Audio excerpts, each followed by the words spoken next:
Brian, I took a look at the numbers and I found that black students are more likely to be suspended or face harsher punishments than their classmates. However, black students only make up about a quarter of the school's demographic. Educators say they're concerned about it and they're working to find a solution.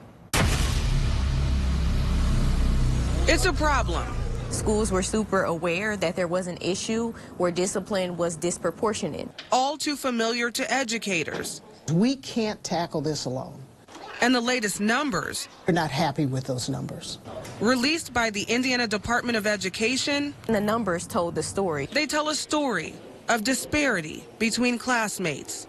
The girls were last seen walking on this trail, and for more than 5 years, police have been looking for the person responsible for killing them. We now know that 50-year-old Richard Allen has been arrested in this case. He's charged with 2 counts of murder for the deaths of Libby German and Abby Williams. That's why they're asking for you guys to continue to send in tips. They want the public to write in and tell them if they know anything about Richard Allen or anybody else who may have been involved. And so we will keep you updated as we find out more information about this case. But for now, reporting live in Delphi, Angelica, Pickens, 21 Alive. Matthew Kramer has been found guilty on all 3 charges. That's murder, abuse of a corpse, and resisting law enforcement.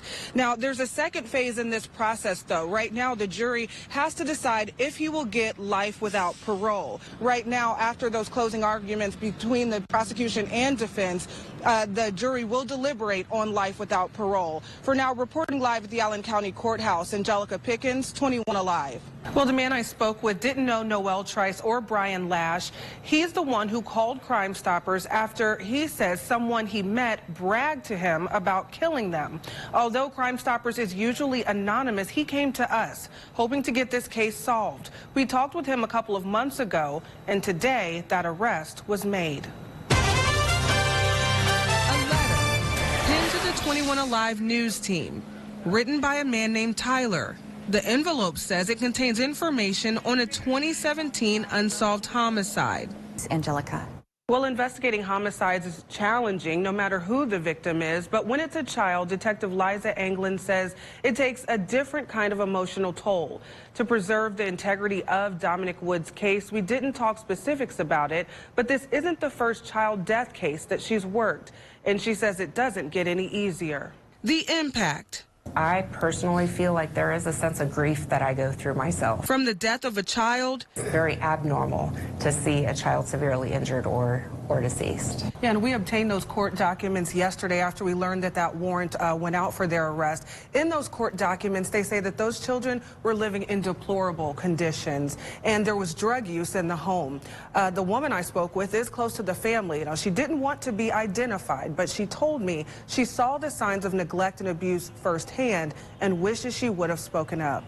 What was going on inside this home on DeWald Street, many people couldn't begin to imagine. Court documents describe the 1-bedroom apartment to be of complete filth and extreme mess. As early as 5 years old, and the thing here, and we talked about it last week, it's complex, right? So there's a lot of layers to this, but one big thing that was echoed throughout all the people that I talked to are behavioral issues, and maybe some experiences that these children have that are causing them to act out in class. Maybe not that they want to be disruptive, but they're having trouble focusing because of outside things. Cameron Brooks is the 4th generation owner of Brooks Barbecue and Chicken. It's a business started by his great-grandmother in the 1960s. The ownership may have changed over the years, but the family recipes that they serve to their customers have not. Cameron Brooks is an owner, a business started by his great-grandmother. We call her Big Ma. Big Ma brought her Southern recipes to Fort Wayne when she moved from Mississippi in 1965.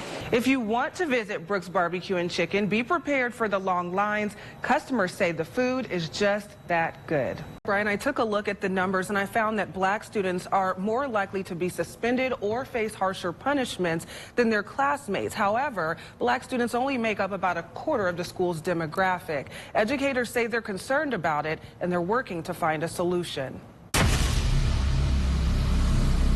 It's a problem. Schools were super aware that there was an issue where discipline was disproportionate. All too familiar to educators. We can't tackle this alone. And the latest numbers, We're not happy with those numbers. released by the Indiana Department of Education, The numbers told the story. they tell a story of disparity between classmates.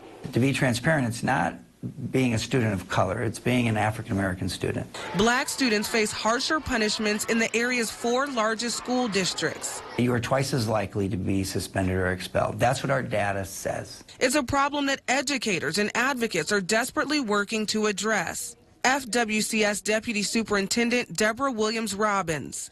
I don't see us intentionally trying to say, well, black kids, Latino kids, whatever that might be, we're going to treat them this way and we're going to treat other students this way. We follow our code of conduct, but that also means we have to provide professional learning to the adults who are implementing that. 21 Investigates took a look at the stats for suspensions at Southwest, Northwest, East Allen, and Fort Wayne community schools. All of them show a higher percentage of minority students being suspended. But because FWCS is the largest school district in our area and the most diverse, we took a closer look there. The data is based on the 2019-2020 school year. During that time, there were roughly 28,400 students enrolled. 25% of those students were black, 38% were white. Despite being the minority, records show 19% of black students were suspended, compared to about 8% of white students. John Hauser, principal at Wayne High School, says he oversees one of the most diverse schools in the district. If you're standing in the lunch line, every 10 students, all right, at Wayne High School, 7 of them are going to be students of color. But the teaching staff, he says, doesn't reflect the student population. We really struggle with a diverse teaching staff. It's a challenge across the district, and he believes that lack of representation has consequences. Students may come into this building and wonder, do you value me? Do you think I can make an A in your class? That's why he puts an emphasis on creating a learning environment where students feel seen. There's always been an intentionality that we hire a staff whenever we can that will have a stronger chance of connecting with our kids, and bottom line is, looks like our kids. According to the Indiana Department of Education, 89% of full-time educators at FWCS are white.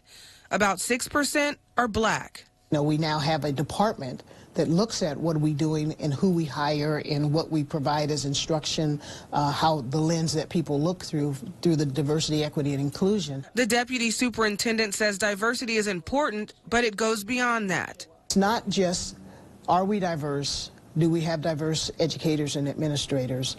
Are we looking at equity? But the biggest piece that was a real aha moment at this age for me, the inclusion piece. Before Aaron and Janelle Lane opened Courageous Healing, a culturally centered counseling facility, they worked at FWCS through a grant-funded program. They helped students who were on the verge of being suspended or expelled.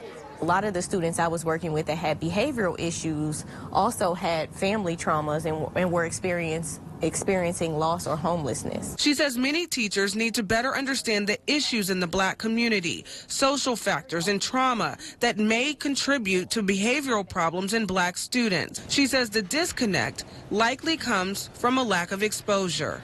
If you see a behavior from a white student and you're used to living life with white students, it might not evoke anxiety for you as an adult. However, if you see that same behavior from a student of color and you don't have a lot of experience dealing with students of color, it might evoke anxiety in you, and therefore you're more likely to respond in a more punitive way. She says it's not about replacing teachers, it's about educating those already in the classroom. Even if you don't have the staff of color, you can equip the staff that you have with authentic, real, transparent conversations. Tough conversations, she says everyone involved needs to be willing to have. It's not the textbook diversity training that you have to do, but the let's keep it real conversations. How are you going to deal with this when this shows up at your door?